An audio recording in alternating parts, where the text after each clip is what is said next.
18 अप्रैल 1912 को अमेरिका के न्यूयॉर्क में रात के 9:30 बजे घनघोर बारिश में करीब 40,000 लोग दिल थामे हुए किसी का इंतजार कर रहे थे। 3 दिन से ये लोग टकटकी लगाए एक जहाज का इंतजार कर रहे थे जिसका नाम है कारपेथिया। कारपेथिया जहाज अपने साथ एक ऐसी दर्दनाक कहानी लेकर लौटा था जिसे जानकर आज भी लोगों के दिल दहल जाते हैं। एक ऐसा जहाज जो कभी नहीं डूब सकता था, RMS टाइटैनिक, जिसने सैकड़ों लोगों की जिंदगियां समंदर के हवाले कर दी। और कारपेथिया जहाज में मौजूद है वो चुनिंदा लोग जो उस भयानक हादसे में बच गए थे। ये इतिहास की वो भयानक घटना थी जो अपने पीछे कई रहस्यों को छोड़कर चली गई। 10 अप्रैल 1912 को जब टाइटैनिक ब्रिटेन के साउथहैम्पटन से न्यूयॉर्क जाने के लिए अपनी पहली यात्रा के लिए तैयार था, तब वहाँ एक अलग ही माहौल था। ऐसा माना जाता है कि करीब 1 लाख से ज्यादा लोग टाइटैनिक की भव्यता को देखने के लिए आए थे। ये जहाज 269 मीटर लंबा था और इसकी ऊंचाई करीब 53 मीटर थी। ये जहाज बाहर से जितना भव्य लगता था उससे ज्यादा आलीशान ये अंदर से था।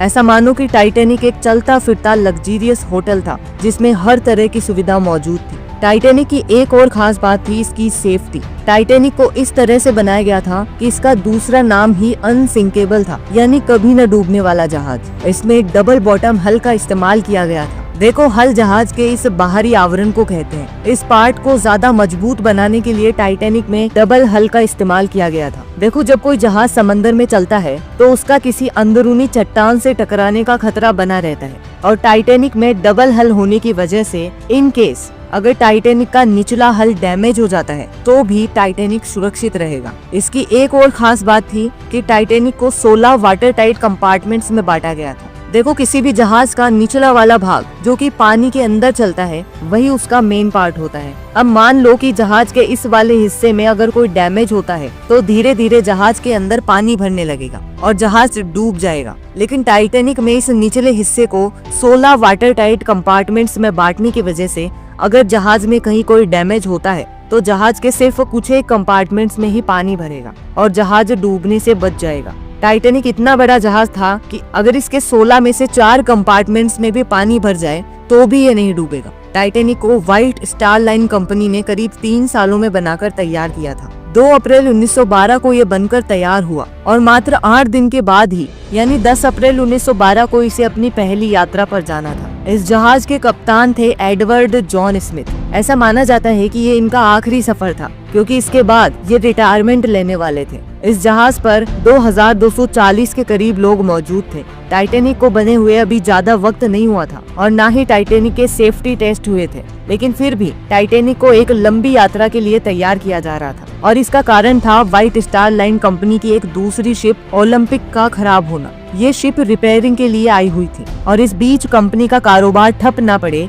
इसलिए कंपनी ने अपनी नई शिप टाइटैनिक को लॉन्च किया और टाइटैनिक के कुछ क्रू मेंबर्स को हटाकर ओलंपिक के कुछ अनुभवी क्रू मेंबर्स को इसमें शामिल किया गया। टाइटैनिक के एक ऑफिसर डेविड ब्लेयर को हटाकर ओलंपिक के एक ऑफिसर को इसकी जगह ड्यूटी पर लगाया गया और डेविड ब्लेयर जब शिप को छोड़कर अपने घर जा रहा था तो वो गलती से अपने लॉकर की चाबी को भी अपने साथ ले गया और दुर्भाग्य से टाइटैनिक पर मौजूद इकलौता दूरबीन भी उसी लॉकर में बंद था। डेविड ब्लेयर की ये छोटी सी गलती आगे चलकर टाइटैनिक को डुबा देती है। अब समय आ गया था टाइटैनिक की पहली और यूं कहे कि आखिरी यात्रा का। अब देखो, ये वो वक्त था जब समंदर में मौजूद आइसबर्ग्स को देखने के लिए कोई स्पेशल टेक्नोलॉजी नहीं थी। इस वजह से जहाज के सामने कुछ ऊंचाई पर एक क्रो नेस्ट बना होता था जिसे लुकआउट पॉइंट भी कहते हैं। इस क्रो नेस्ट में हर वक्त 1 या 2 लोग दूरबीन लेकर बैठे रहते थे और देखते रहते थे कि दूर तक जहाज के सामने कोई अड़चन तो नहीं है। और ये जहाज वायरलेस रेडियो के जरिए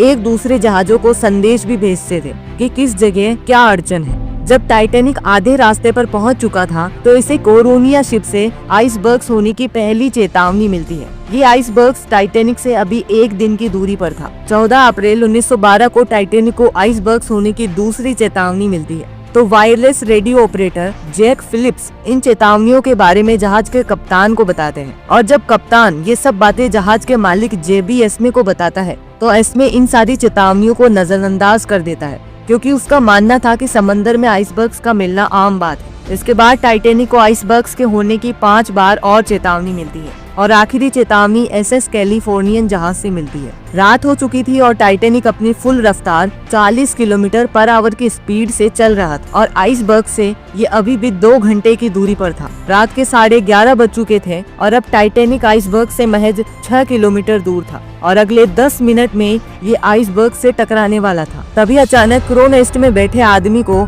जहाज के सामने एक बड़ी सी बर्फ की चट्टान दिखाई देती है। उसने बिना देर किए जल्दी से ब्रिज पर मौजूद ऑफिसर्स को फोन करके बताया कि सामने आइसबर्ग है, जल्दी से शिप को लेफ्ट साइड में मोड़ो। ब्रिज पर मौजूद ऑफिसर्स तुरंत एक्शन लेते हुए जहाज को लेफ्ट साइड में मोड़ने लगे, लेकिन अब बहुत देर हो चुकी थी और रात के 11:40 पर टाइटैनिक का अगला हिस्सा बर्फ की उस चट्टान से टकरा जाता है और दुर्भाग्य से टाइटैनिक का डबल बॉटम हल किसी काम नहीं आता। टाइटैनिक के 16 में से 6 कंपार्टमेंट्स में पानी तेजी से भरने लगा। कैप्टन ने वायरलेस ऑपरेटर जैक फिलिप्स को डिस्ट्रेस सिग्नल भेजने को कहा ताकि आसपास अगर कोई जहाज हो तो वो उनकी मदद कर सके, लेकिन उस वक्त आसपास ऐसा कोई जहाज नहीं था जो उनके द्वारा भेजे जा रहे सिग्नल्स को पकड़ सके। कैप्टन स्मिथ जहाज में मौजूद लाइफ बोट्स को समंदर में उतारने का आदेश देते हैं। अब लाइफ बोट्स के जरिए लोगों को बाहर निकाला जाने लगा, लेकिन उस वक्त टाइटैनिक पर सिर्फ 20 ही लाइफ बोट्स मौजूद थी और एक बोट की क्षमता केवल 65 लोगों की थी और हड़बड़ी में शुरुआत में उतारी जा रही लाइफ बोट्स में सिर्फ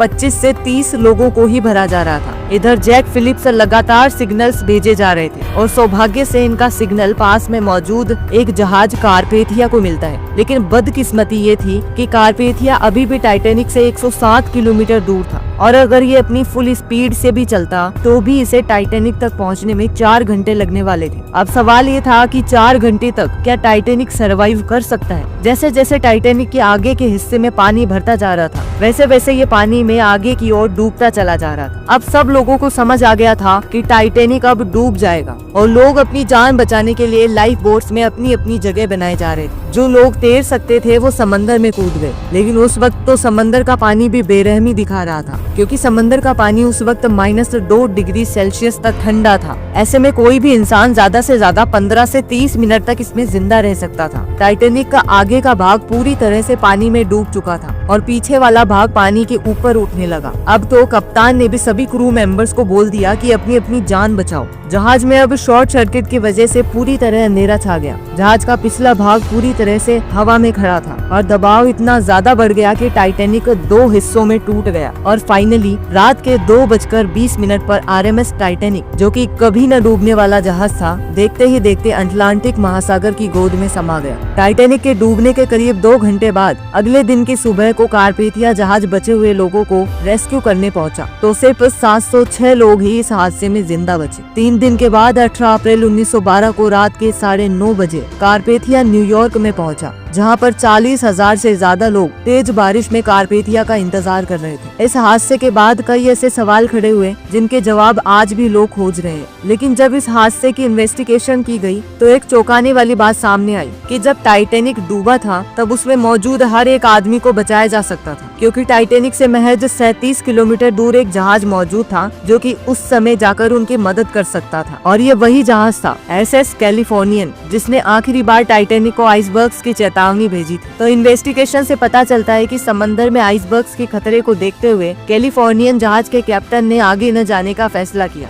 और तो और उन्होंने रात को अपने वायरलेस रेडियो को भी बंद कर दिया था, जिससे उन्हें टाइटैनिक का कोई सिग्नल मिला ही नहीं। काश कैलिफोर्नियन जहाज का रेडियो उस वक्त ऑन होता तो शायद उन लोगों की जान बचाई जा सकती थी। साल दर साल बीतते जा रहे थे, लेकिन एक सवाल लोगों को अभी भी खाए जा रहा था कि आखिर वो जहाज जिसे कभी न डूबने वाला जहाज माना जाता था वो कैसे डूब गया। जब 70 सालों बाद सितंबर 1985 में पहली बार टाइटैनिक का मलबा मिला और उससे एक शॉकिंग बात पता चली कि टाइटैनिक को बनाते वक्त इसमें जो रिबेट्स लगाई गई थी वो स्टील की नहीं बल्कि कास्ट आयरन की थी। अब चूंकि कास्ट आयरन स्टील से जरा नरम होता है, इस वजह से जब आइसबर्ग्स टाइटैनिक की बॉडी से टकराया तो उस जगह के रिबेट्स प्रेशर पड़ने से खुल गए और प्लेट्स खिसक गई, जिससे पानी को अंदर घुसने का रास्ता मिल गया और कभी न डूबने वाला जहाज समंदर में समा गया। तो दोस्तों, आपको टाइटैनिक की ये दर्दनाक कहानी कैसी लगी हमें कमेंट्स में जरूर बताएं और ऐसी मजेदार वीडियोस के लिए हमारे चैनल फैक्ट ऑफ विला को सब्सक्राइब करना ना भूलें। वीडियो को लाइक और शेयर करें। मिलते हैं नेक्स्ट वीडियो में, तब तक के लिए जय हिंद।